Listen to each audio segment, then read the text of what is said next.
Hello mga kalabs! Kumusta po kayo? Ang galing nga po ng ginawa ni Mama sa pagkain namin kaninang umaga. Yung ulam po kasi ay nilagay niya na nga po dati sa mga plato namin at nilagyan niya nga po ito ng kanin. Para daw po pantay-pantay at wala nga daw pong magreklamo. Lalo na itlog at siomay po itong niluto ni Mama. Paborito nga po nila ito. Dito nga po kasi lahat kumain yung mga pinsan ko. Hindi pa daw po kasi sila nagluluto sa kabila. Kaya tinawag na nga daw po sila ni Mama para dito na daw po kumain. Sa sobrang dami nga po naming magpipinsan ay halos nagbabanggaan na nga po kami dito sa bahay. At dahil hindi naman po kami kasya dito sa mesa namin, yung iba nga ay sa sala na nga po sila kumakain. At pagkatapos po pala namin kumain, eto nga pong si Mama ay gumagawa po ng baso ng mga tuta. Paano naman po kasi, hindi na po kasi masyadong nagpapadede yung aso po naming si Dadang. Ang iingay nga po ng mga anak niya, mga kalobs. Kaya sabi po ni Mama ay ilabas na nga po namin yung mga anak niya dito sa labas. Dahil dito niya nga po sila paiinumin ng gatas. 8 po pala sila, kaya 8 nga din po yung ginawa ni Mama na baso. At pagkalabas nga po namin sa mga anak niya ay bigla naman pong lumapit si Dadang. Kaya ayan, lumapit nga po lahat yung mga anak niya sa kanya at nagdede. Kaya hindi na nga po muna binigay ni Mama yung gatas nila. Tignan niyo naman po at sobrang gutom na gutom nga po sila At parang mahihirapan pa nga po sila sa pagdedede dahil nakatayo nga po sila. At nung biglang umalis nga po si Dadang, mga kalobs, ay nilagay na nga lang po ni Mama yung gatas nila sa isang lagayan. Yung ginawa po kasi ni Mama na baso ay natatapon nga po yun. At kaninang tanghali po pala, mga kalobs, eto nga at nagluto po si Nanay ng masarap na munggo na may taba. At meron nga din pong buto-buto. Kaya sabi ni Mama ay hindi na nga lang daw po siya magluluto ng ulam namin at hihingi na nga lang daw po kami kay Nanay.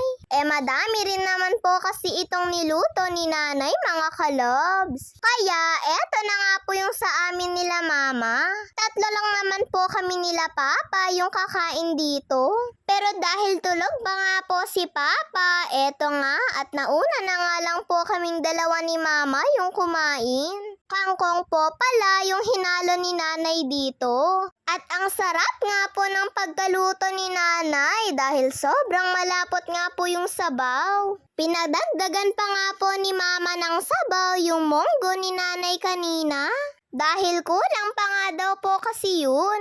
At bago po pala mag-3 mga kalobs ay nagbihis na nga din po si Papa dahil papasok na nga din po siya. Kaya eto nga at nagpaalam na po ako sa kanya.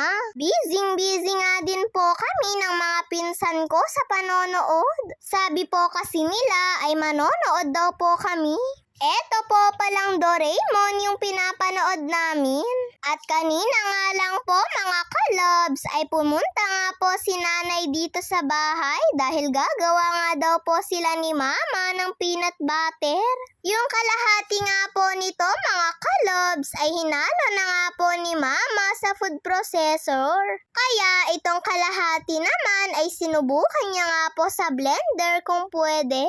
Natimpla na rin po pala ni Mama yung nilagay niya sa food processor. Kaya ito naman po yung susunod niyang titimplahin. Si Nanay po pala yung nagluto ng mani.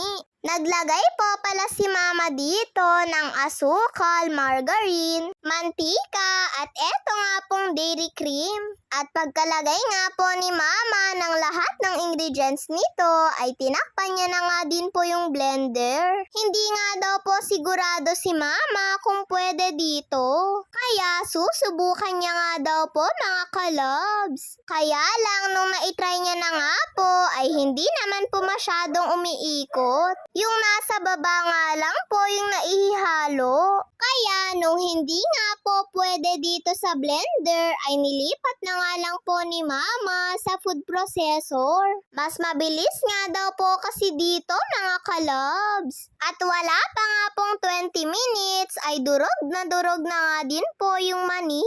Kaya mas mabilis nga po talaga dito. At eto po pala yung itsura nung naihalo na ni Mama sa food processor. Pero hindi pa nga po yan tapos mga kalabs. Pagpapahingain nga lang daw po kasi muna ni Mama yung food processor. Hindi naman daw po kasi pwedeng tuloy-tuloy daw po itong gamitin. Kaya eto nga at tinikman ko nga po kung masarap na. Sabi ko nga po kay Mama ay medyo mapait. Paano naman daw po kasing hindi papait? Nasunog nga daw po ni Nana yung mani nung niluluto niya.